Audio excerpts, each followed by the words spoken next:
Good morning, everyone. Welcome to our newest edition of Coffee with Corey. I'm Corey Atkins, the Vice President of Public Policy for the Asheville Area Chamber of Commerce. We are here on location at Hemingway's Cuba and Cambria Hotel, downtown Asheville. Hope you guys stop by sometime. Thanks to them for hosting us. I'm joined today by Jake Quinn. Jake is the chair of the Buncombe County Board of Elections. We'll find out very shortly here why Jake is with us here today. But first of all, Jake, thanks for taking the time. Corey, it's a pleasure. All right. And the reason Jake is with us is because today is the beginning of early voting in North Carolina. It's Thursday, February the 13th. You can start your early voting today and run up to the primary on March 3rd. But Jake, why don't you give us a little more information on how people can early vote, what they can expect, registration-wise and otherwise? Well, thanks, Corey. You know, early voting in Buncombe County is a very, very popular thing. Buncombe was one of the first counties to embrace it tightly, and we have one of the most robust early voting operations in the state. This time we have 10 early voting sites located across the county, and voters can vote at any of those 10 sites. On election day, as most people know, when you go to vote, you've got to go to the precinct where you live. That's not the case during the 2.5 weeks of early voting, when you can go to any of our 10 sites, north, south, east, west, downtown, Asheville Mall. We've got them all over. One of the very handy features of the early voting process in North Carolina is that you can register to vote at the same time. You can register to vote and vote when you go to one of these 10 early voting locations. Now, if you're already registered, not a problem. Just go in, identify yourself, cast your ballot. Pretty easy. But if you aren't registered, this is an opportunity to get that done and then to make your voice heard in this primary election. Now, we did have a deadline, a cutoff, that was last week. If you wanted to change your party, your political party affiliation for this primary, that deadline has already passed, and you can't make that change. But if you want to do something like update your address, you can go in and do that during early voting.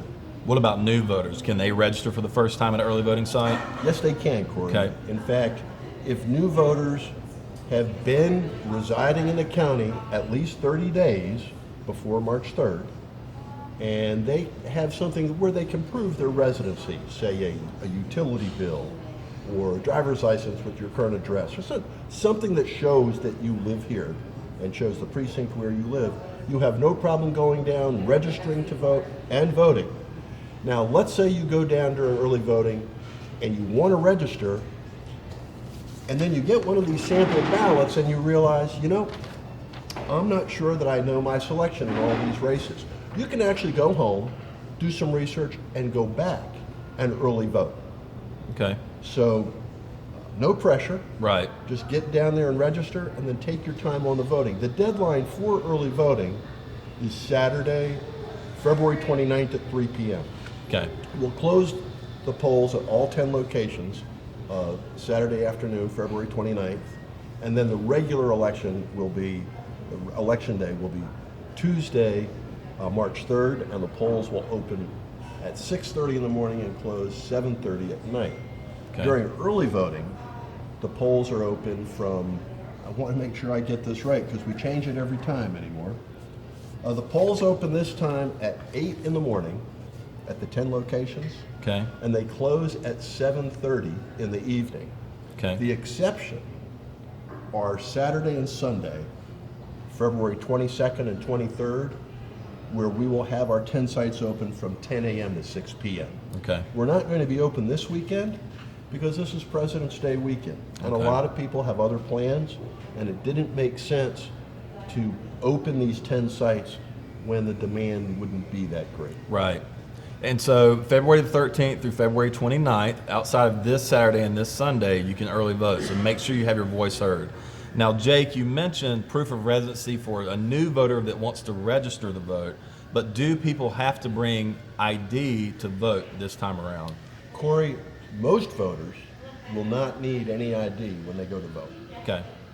As many of your listeners are aware, We have had the back and forth on photo ID in North Carolina.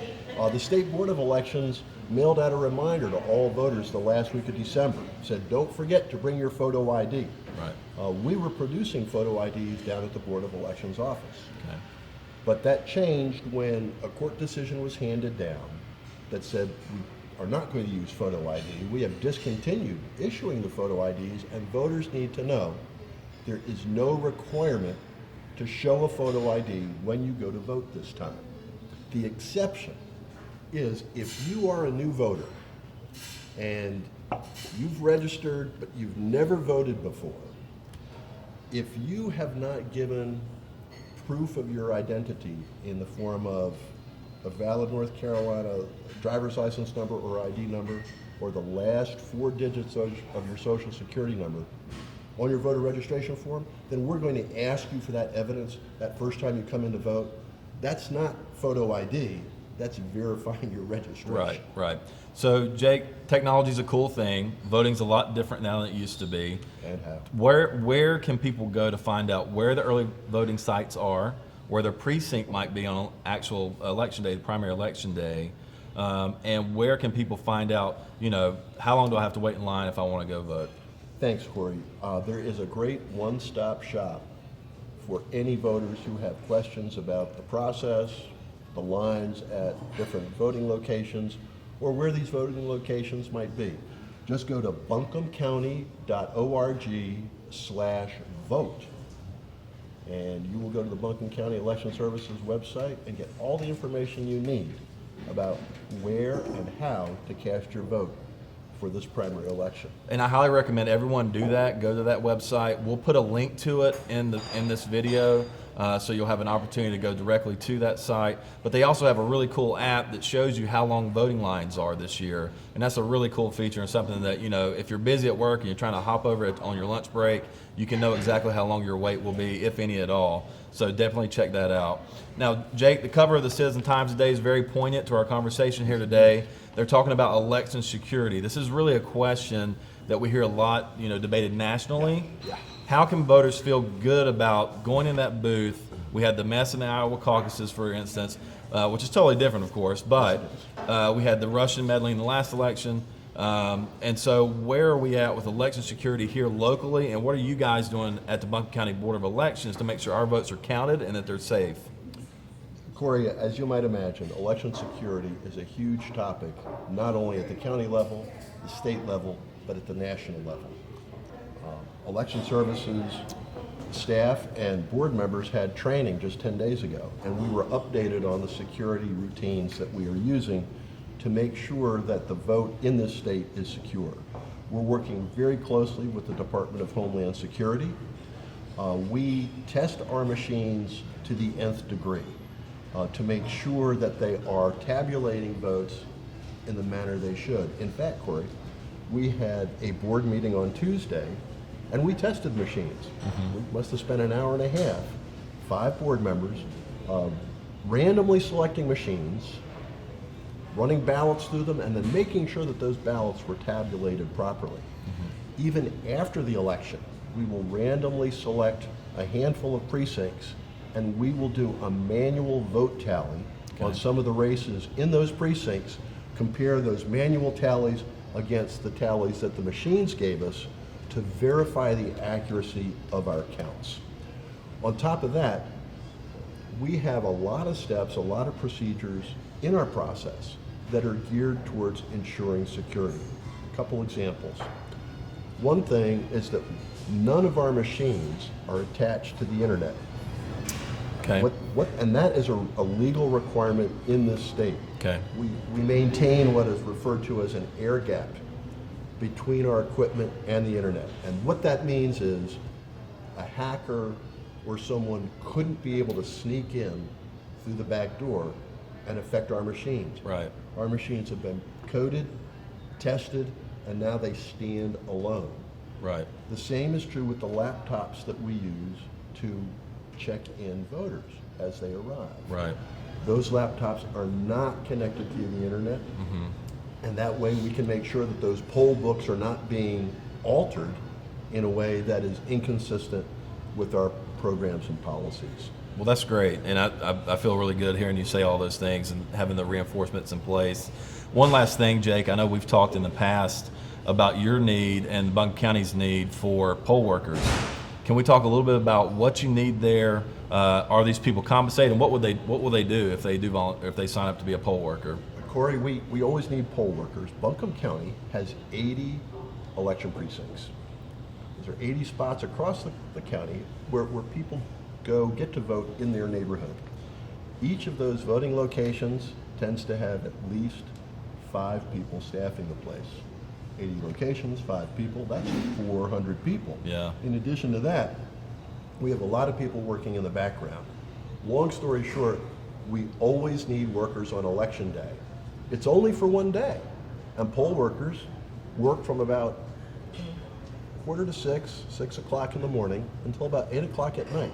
It is a long day, but it is a fabulous contribution to the community. Mm-hmm. It's just one day, and you do get compensated for it. Our compensation ranges from, I believe, $175 to $230 for a chief judge. Okay. And all anyone has to do, if they're interested in being a poll worker, is call 250-4224.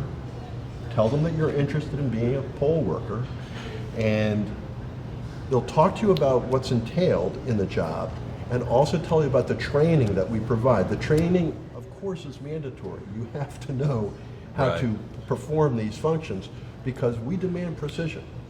Voters want 100% accuracy, and so that is our objective. Right. We train long and hard, but make sure that we deliver great service to the citizens of Buncombe County. Right. So 250-4224, call Election Services, tell them you want to be a poll worker, we'll pay you for it. And this is just for Election Day. We already have our workers for the early voting period. Okay. For the 10 locations, we're set on that. But one of the nice things about being an election worker the first time, you learn what it's like, and a lot of people enjoy it so much that they sign up for future elections as well. We're going to need a whole lot of work in the fall. Right. Because we've got 10 early voting locations for the primary. We'll have 20 in the fall. Okay. Because we're expecting huge voter demand this fall. Okay. The thing with the primary, people won't rush to the polls for the primary the way they will for the general. In the general election, people will have heard all the candidates, heard all the campaigns for a very long time, for 8 months. Right. People probably will have made up their minds. Right. I know a lot of people are still trying to make up their minds in this primary race. Right. We've got a lot of great selections in races from the national level all the way down to the city level. People have a whole lot of homework to do. Right. My sample ballot is pretty short this time, but look at these long lists of candidates. You got a lot of research to do. Come the fall, this ballot will be much bigger because we're going to have over 3 dozen races on the ballot. It'll be a longer ballot. It'll be 2 sides. This is a good warm-up. People go in the voting booth. They'll get to vote on a few races. Slide your ballot in there. Have your vote counted, and then wait for the results on March 3rd. It's Super Tuesday, you know. Right.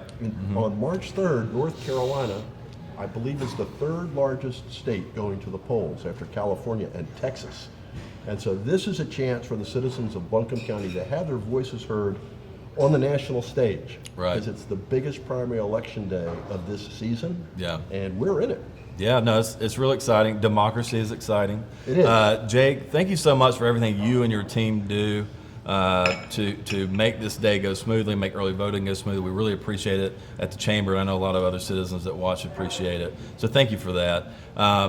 A few tidbits. We're one of only 5 states in the nation that have a presidential primary, gubernatorial race, and a statewide Senate race all in the same election year. In addition, Jake informed me we're the only municipality in the entire state that has a nonpartisan primary for city council this year. So make sure you do your homework. You can do that by going to our website. We've published a list of candidate info from the local races, city and county, all the way up through all the state races that are local. So please make sure you do that and get educated and make sure you have your voice heard. Thanks again to Hemingway's Cuba here in Cambria Hotel for hosting us. Delicious coffee. Come by anytime. They have this awesome deck out. We weren't able to use it today because of the rain, but it's definitely a great spot, and hope you come. I highly recommend it. Jake, again, thanks so much for your time, and enjoy your cafecito. Well, Corey, thank you so much for the opportunity to come down here and talk to members of the community about such an important thing that we do. I view voting as our civic sacrament, and I'm eager to take the sacrament at every opportunity, and I encourage everyone in the community. This is a chance to have your voice heard. Why pass that up? Be counted. Come on down, register, and vote. Thanks very much. Thank you, Jake. And go vote. Thanks, everyone. Thank you.